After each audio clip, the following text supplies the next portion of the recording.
welcome back to Bourbon Over Baseball, where our bourbon is always cold and our baseball is always hot. Just like the stove, Bob. Yeah. Got the hot stove, hot moves. We got the hot Rockies coming in today. I got my cold bourbon glass here. I'm ready to talk about one of the probably more overall best, one of the better teams I've seen that in the playoff runs. I was very excited to see this. I think you did a great job with the color and the graphics. They look fantastic. I think someone already, the blog's already up for people that the podcast coming a little later, but some people are already commenting on the color looks fantastic. Artwork looks great. There's some people in here that Peter wants to take from me in the draft. We'll get to that. Yeah. There's good rotation. It seems like a really good team. Yeah, maybe not as good as the Cubs, etc., Dodgers, but there's a reason this team made it. So break it down, Peter. Yeah, so probably the team that if we were to agree on a favorite team, I think the Rockies, because they're my second or third favorite team. And they're with my the second. Brewers and Twins. You're second, so team that's really prominent in both of our hearts. And it was a blast making them. I also am a huge fan of Rocky Purple. And I think a lot of the cards pop really well, starting with Charlie Blackmon, who I found in the black jersey to really get the contrast going. Really interesting card. Obviously, elite offense from Charlie. On base 9, who single plus at 12, double at 13, triple at 16, homer 18. Giving you 20. Ace speed 20. Little concern with the 1 to 6 out, but still just an absolute weapon offensively. But the -1 in center field definitely going to cause some hesitation for people. Yeah, I know my leagues are big on defense. They love doing it. They're going to love the next card we talk about. But -1, it starts to hurt you. Where do you draw the line if you take a -1 here? Do you have to get like a +2? Do you need like a Mookie Betts on your team as well just to even it out? Because it's -1 is not 0. It is. You're going backwards. I think he'd pair really well if you're going to punt at catcher and get a really good catcher's arm. To do a little combination there might work out.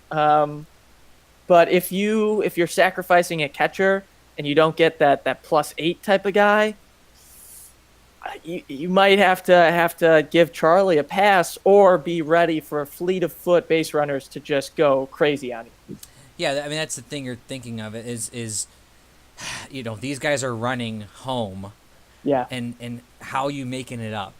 If you're grabbing a Charlie Blackmon, you might be grabbing a crappier left fielder or right fielder that has a plus defense just to even it out. So is it worth it? I don't know. I guess we'll see because he's going to get picked up. I mean, he's a good player. And the other strategy might be to just get pitchers with a lot of ground ball rates. Try to really force the ball on the ground. Yeah. Try to take care of things early, in which case DJ LeMahieu, the current Yankee now, which odd signing. Very odd. But the best second base defensiveness in the game, which is going to anger Cardinals fans that live by me. Yeah. Because they think Colton Wong is better, but he was up there. The statistics say otherwise. Yes. They were both, though, at like the top of the league, but he was better. What's odd, like you said, with the Yankees is where is he going to play? Because the Yankees are talking about, platooning him and like playing him in different positions. Okay, that's a little odd, seeing he's like the best defensive second baseman you could have. I guess you move Torres to short, and maybe you move Andahar to first base, get him off third where he's a -1, and try Tulo at third. What about Didi when he comes back? Maybe Didi's a third baseman now. It's a very confusing thing. Can Gleiber play third base? It's going to be interesting. It's very strange. But looking at the card in general, he doesn't get out much. No. He is a 6. That's the sucky part. Average speed, but the +6. This is where we were talking about, where do you save on your ability here? For 170, okay, well, I just gave me a huge kick up in second base, so maybe I can get Andujar or whoever. Yeah. As the -1, it's not going to hurt me as bad because you went plus here. So I think this guy's going pretty early in my draft. I think he's excellent, but he ain't going to win you the game in the offensive category. He'd be a good 7 or 8 hitter. Yeah, I would say. That's probably where he's going to find his spot. unlike Nolan Arenado, who's Yeah. definitely going to plug into the 2 or 3 hole Oh on yeah. some team. This guy's an absolute monster. Disappointed with the C speed, Yeah, but you're talking about having like Chipper Jones, not even Chipper Jones. Chipper Jones is 8 speed, I think. But you're talking about a giant. better defense, Yeah, a more giant. doubles.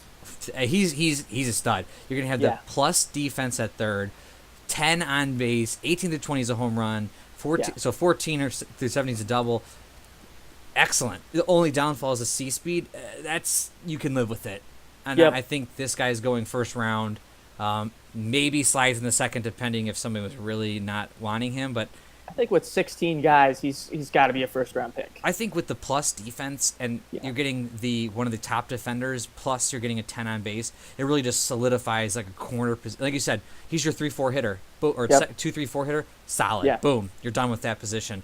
You don't have to And worry about it. he and Jose Ramirez are pretty clearly as good as it gets at third base. I guess you could put Max Muncy over at third. You could slide Bregman to third. Machado can play third, but still overall a position of scarcity, third base that drops off.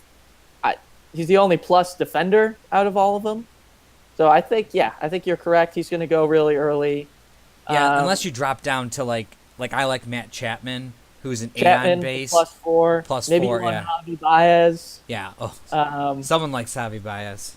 but but a guy who's definitely going in the first round Oh yeah. because I'm targeting him is Trevor Story. Oh, this guy.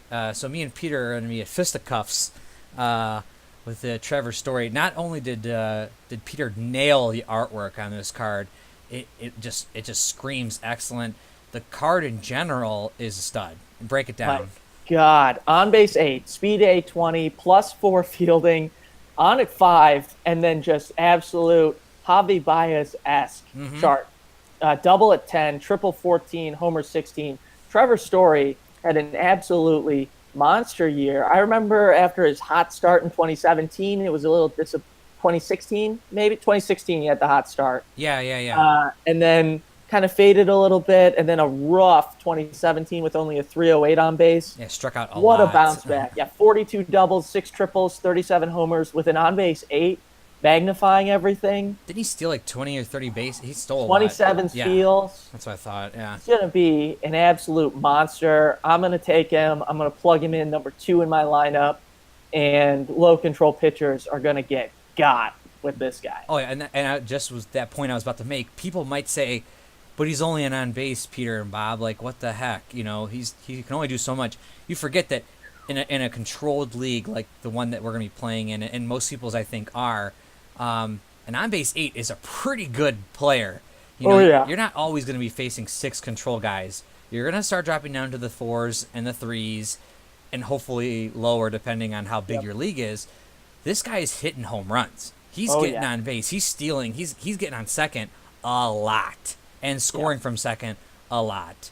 And I don't know. I love the artwork. I love the way this card came out. And I feel like if me and Peter aren't fighting over Acuna or fighting over Story, we're just fighting for the same people. Yep, we got our favorites. Peter likes to tease me with them. He likes to send me pictures of the cards and then go, "This is the guy that you're probably gonna want, but I want him to." A guy we probably won't fight over is Parra, No. although he's probably going to get drafted. Yeah. With the plus defense, 16 speed, high on base, pretty cheap at 230 points, but not a lot to write home about. Just a solid, maybe if you're an old school manager, classic number 2 hitter. Mm-hmm. Otherwise, more bottom of the order, solid card. And then you've got some pop with Ian Desmond. So on base 6. But A22, Desmond, showing some great base running this season to get the excellent speed. Big strikeout range, but very similar to Trevor Story, but for 2 on base less with the 10 double, 14 triple, 17 home run. Yeah, I like. Obviously, I probably won't be getting an Ian Desmond type unless I have to. But the Gerardo Parra is interesting because I would probably say not someone I'm exactly looking at, but I do like the cheap salary and high on base. But this guy goes what we were talking about with Charlie Blackmon. Is you got the -1. You need plus fielding in the outfield.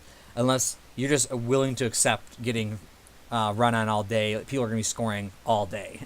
Which is further events that the Rockies in real life were aware of this with David Dahl out there, another +2. Yep. And he, again, brings speed with the B18. Another lower on base guy is 6, but mammoth power. 14 to 20 home run to go with his on base 6.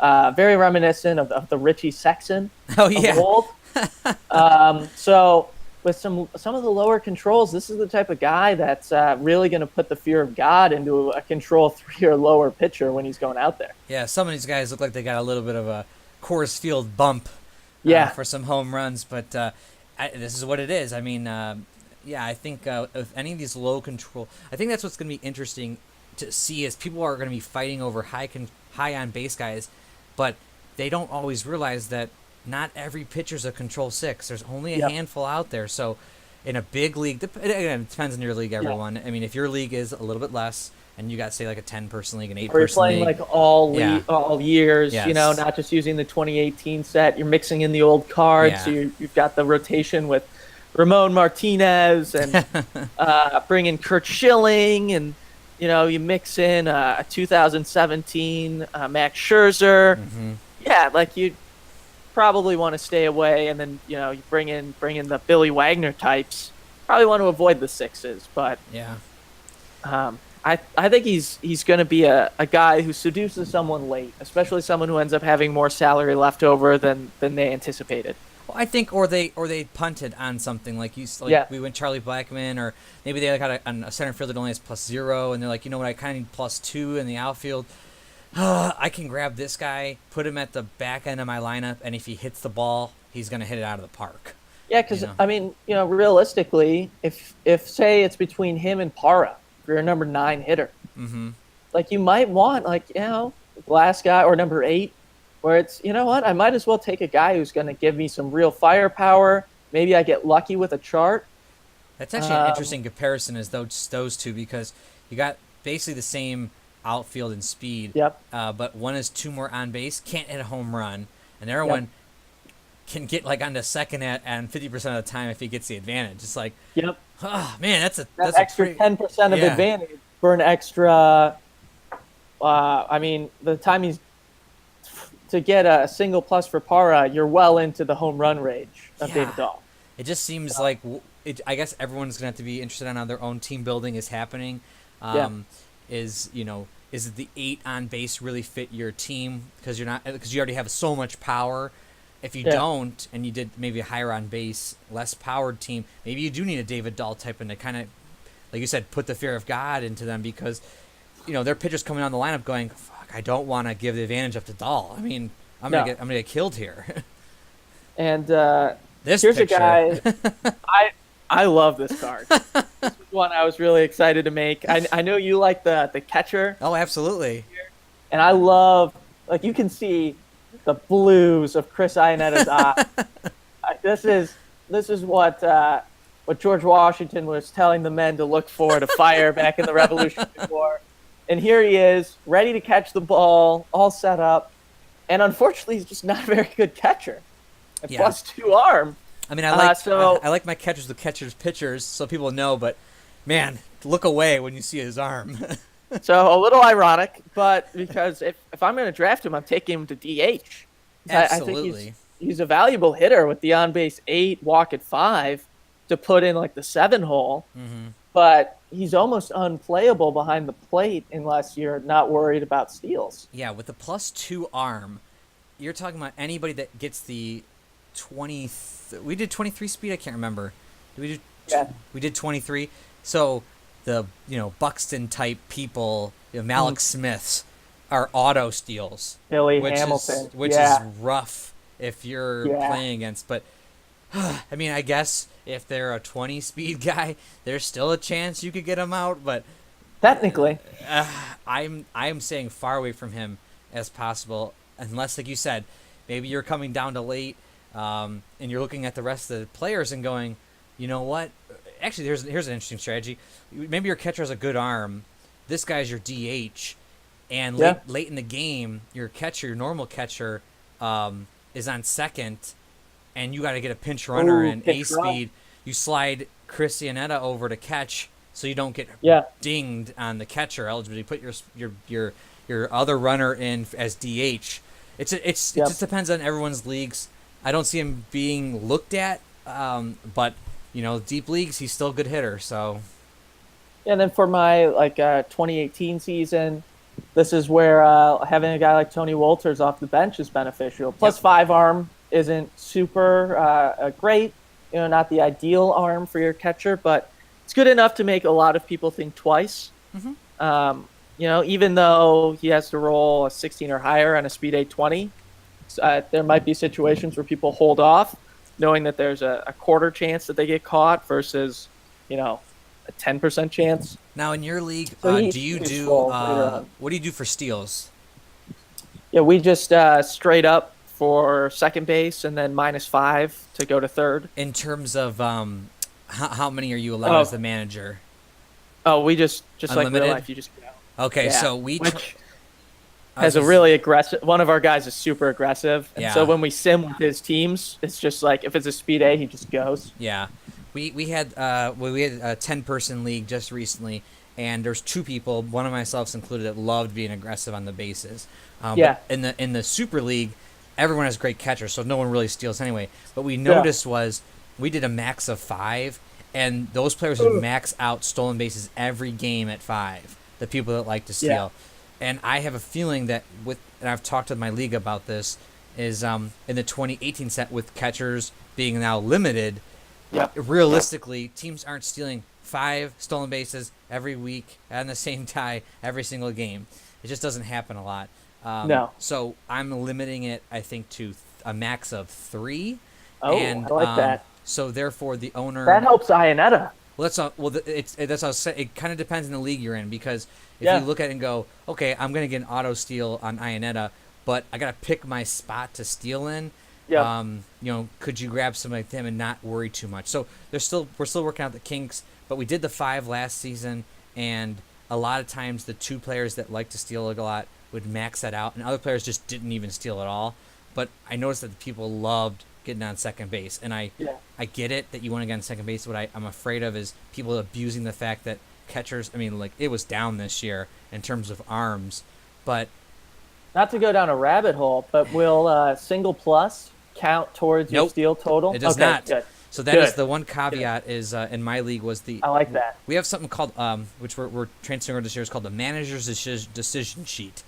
And again, we don't play strategy cards, so we're trying to make the games quick and easy. So you get 5 managerial moves per game, and of the moves, you can only get 3 max in any one category. And the categories are sacrifice bunt, intentional walk, and stolen bases. Yeah. So those 3 things are called managerial moves, and you get to max out 3 of any of those. You only get 5 total. And then, again, this is all subject to change. This is what we're at right now. But the idea is that I could sack bunt here. And that's one of my free things I can do. I don't need strategy cards to do it. And I can do stolen bases up to 3. But single pluses are the bonus of the player. That's his ability, because he's so good, he gets to do it. So that makes sense. Yes, that's how we did it. It worked out really well, again, last season with that. It does not affect your total. But that's what I was wondering about how your league works. Because right, so Iannetta, I don't want him catching in your regular team league, because they're just going to run on him like crazy. Yeah, and he's a DH in our league. Oh, yeah. And another guy, so we usually just do DH overall to make things a little easier. Because we all should. A ton of games, yeah.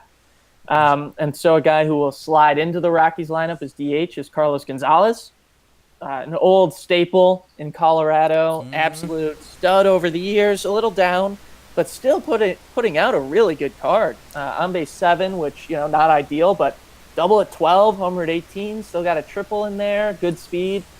He's going to be a guy who's a weapon in this lineup and a really good 6th hitter for this Rockies team. Yeah, I've always liked him. Obviously, when he was crazier before, he back in the day, he was really good. But he's starting to show his 30-year-old age. He's kind of evening out, but luckily he plays in Coors Field, which helps him a lot. But the last 3 seasons have been definitely down for him, and I just brought up his numbers here, and I don't know. I don't see him A lot of being. injuries over the time, it seems. I guess he played in over 130 games. Yeah, like, But but yeah, one in 2014. But yeah, his 2015 season was really good at 40 2016, homers. 2016 was good with 100 RBIs, but then his at last. 42 doubles, Yep. But higher on base. Oh my God, 2014 was rough. He was well, hurt, but yeah, he got hurt. But 2013 was good in limited action. yeah, I Yeah. mean, he's Eh, not. He's not so. He. 2010 was the peak. Yeah, which when he was in his 20s. Yep, that So makes I sense. don't see him being like amazing, which is exactly what his card is. Yeah, But yeah, maybe a DH, and anyone can fight me on the DH if you want on Twitter. I think DH should be always. That's what we play in my league. Uh, seconded. I believe that should be real baseball too. Yep. And I mean, it's in every other league at every other level yep, besides the National League. So, yeah, uh, it'll be there soon, but there's still some holdouts. I think for a good constructed league, I would not play with the pitchers batting. yeah, I think everyone should use DH. I think it makes your game smoother at home, and I think it makes it more fun to draft. I mean, you're really yeah. drafting, like you said. Where's my strategy? Like, who can I slot in for a DH, and then later on, maybe I'm switching people around if I'm playing bench leagues, etc. So, but Yeah, a guy who probably won't get picked at all, a rookie here, yeah, nice rookie card symbol, yeah, Ryan McMahon, who's yeah, going to be a stud in year two of my Friends with the Leagues because he's a prospect in it. He got traded to Philly, who then traded him again. And so now I think he probably ended up in like Boston. He got, yeah, he's right now going to be the number 3 hitter for the Red Sox in our league as an on-base 8, homer at 17.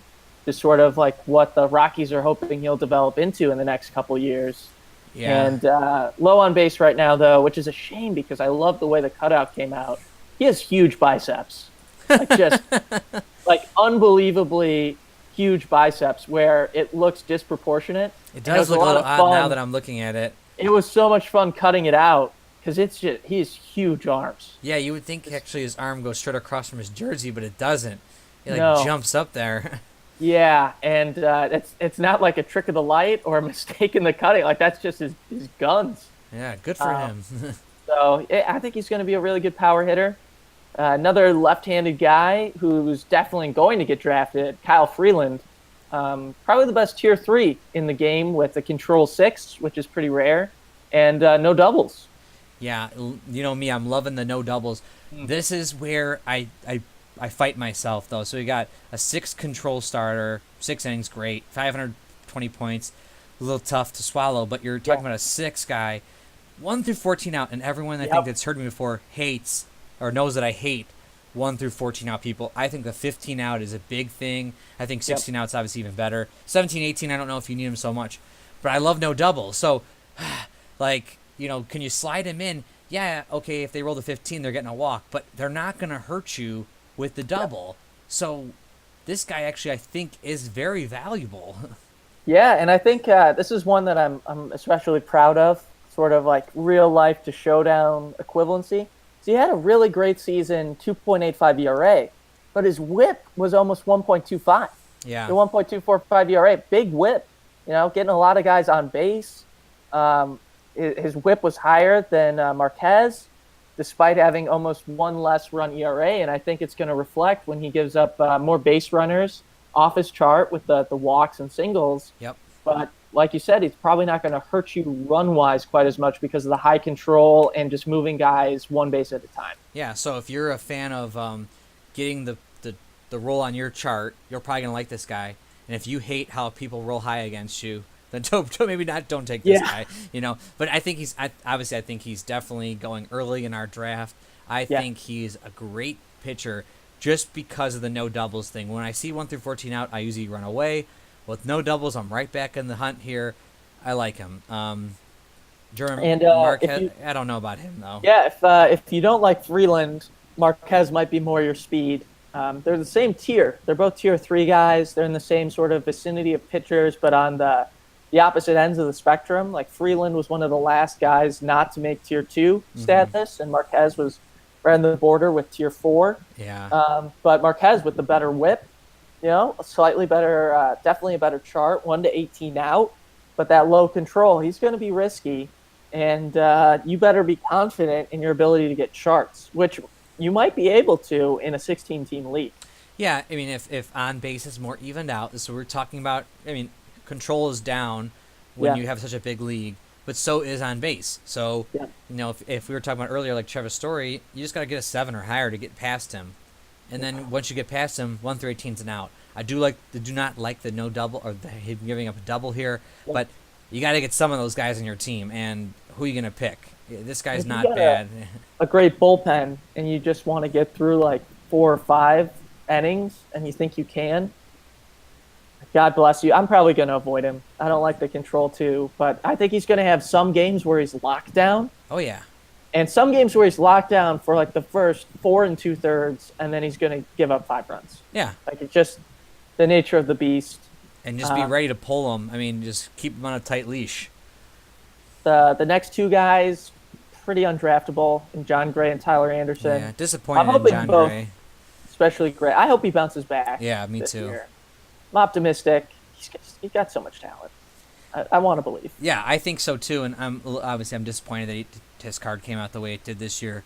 But that's what he is, and he's probably not going anywhere. Maybe someone's last pick if they need him. I doubt anybody's taking Tyler Anderson, giving up a home run as a one control. There's like not much benefit of this guy at all. Yeah, and John Gray almost gave up the home run. He was .1 away Oh man! in the home runs per 9, so he just survived. I mean, this is if anybody remembers the old school's Rockies Coors Field cards. I mean, there was a couple guys that had home runs. So this is what happens. Yep. But the new Rockies have a good bullpen. So and- break down this bullpen for me. I like it.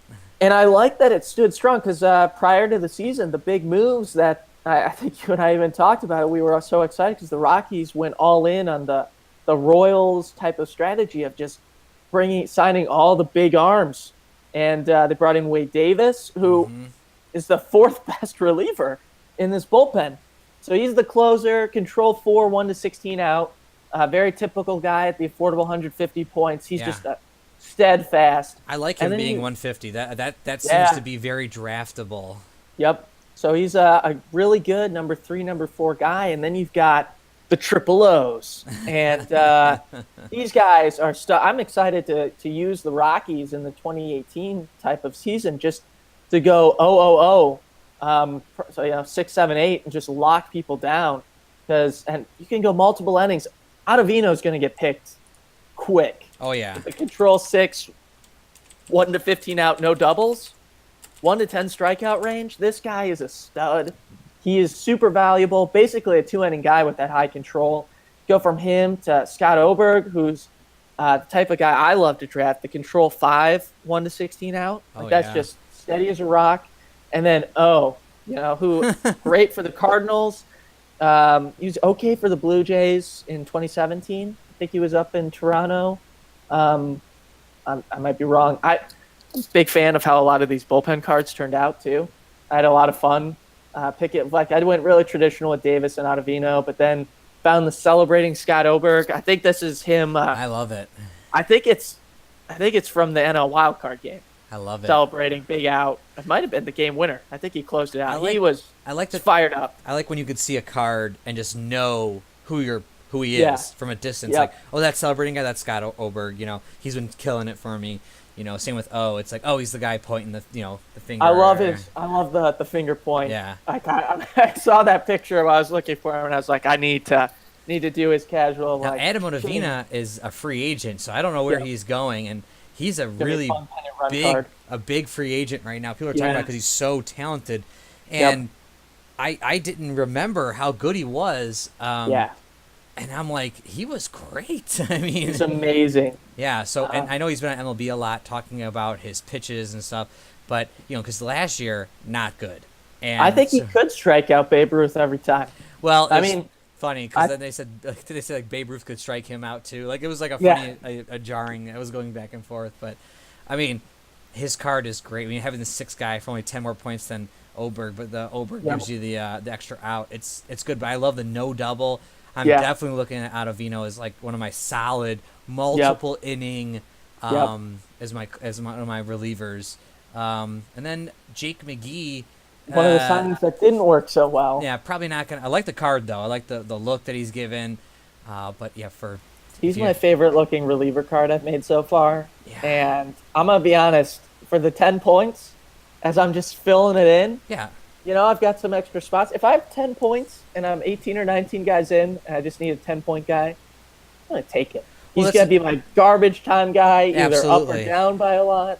And I'm just going to enjoy looking at Jake, looking at Ionetta. I'll line the cards up so I can see Jake staring directly into Ionetta's baby blues. Yeah. And it'll be the perfect psych out the opposition situation. Yeah, I mean, in my league, relievers can pitch 2 games in a row before they have to rest a third game, and this is the kind of guy that I'm down by 6, I'm up by 6, you got to fill out X amount of relievers in the league. If you already have Ottavino and you're going to pitch him 2 out of 3 games, this guy could slide in somewhere. I mean, he is 1/318 out, but he is going to hurt you with the home run. Yeah. Stay away if you can, but if you need him, you need him. And if you want to just have him for his picture, take him from Peter so that Peter can't draft him. A good-looking card. He's a very good-looking card. With that, I think the Rockies were great. I was very happy to see them. Obviously, as Peter said earlier, we both love the Rockies. I was very excited when he showed me the Trevor story for him to post this article. Obviously, I hope you guys all like the podcast. I made a couple of adjustments to the YouTube video this time. I added the pictures in as a request from some of our listeners. This will allow people that are not just listening, say, on their ride to work, but maybe just listening and watching at night to actually see the pictures as well. But you always can obviously visit the blog if you need to. Any more closing cap stuff on the Rockies? They should be fun to play with. I'm excited to redo the NLDS. Yeah. And now I think we've done all the playoff teams. Mm-hmm.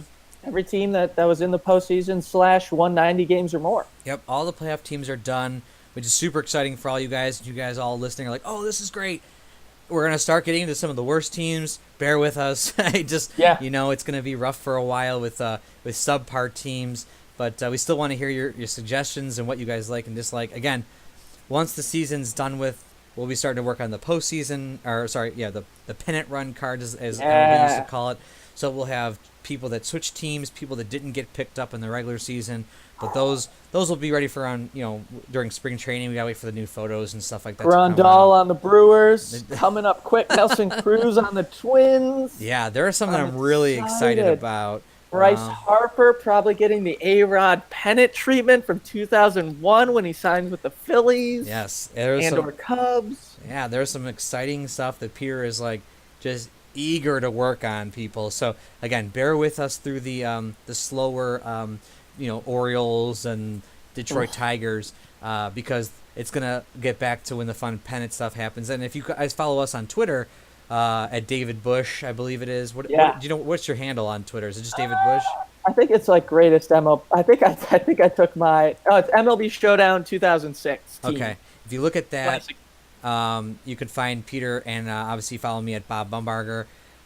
We were also posting random 2001 style cards from 1996 the other day. They look awesome. Just because some of the weaker teams are going to come out later does not mean that the fun stuff doesn't pop around every once in a while to keep you interested.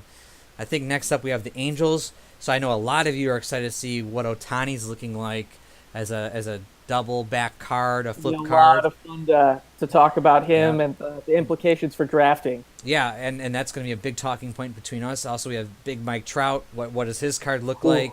We got Pujols, which looks like the Pujols from his original card. It's going to be fun. So we got a lot of cards to talk about, and the Angels are coming up next. So I'm glad you all are listening. Justin Upton. Oh, Justin Upton's card's really good too. Excited. There's some good. The Angels have a lot of improvement, and they got a lot of new players. I think signed to their team for pennant run edition cards and stuff like that. So we'll be excited to make those. And they might be a Manny Machado mystery team. Who knows? Everyone keeps saying, L.A., but which L.A.? I've always liked the Angels, and it's sad to see a Mike Trout go to waste on the team. Good. So I'm hoping this Ohtani. Mike Trout, can they grab another stud and really put this team together? I'm excited for them, but you guys will see those cards next. So with that, my bourbon is done, Peter. All right. Have a good night, Bob.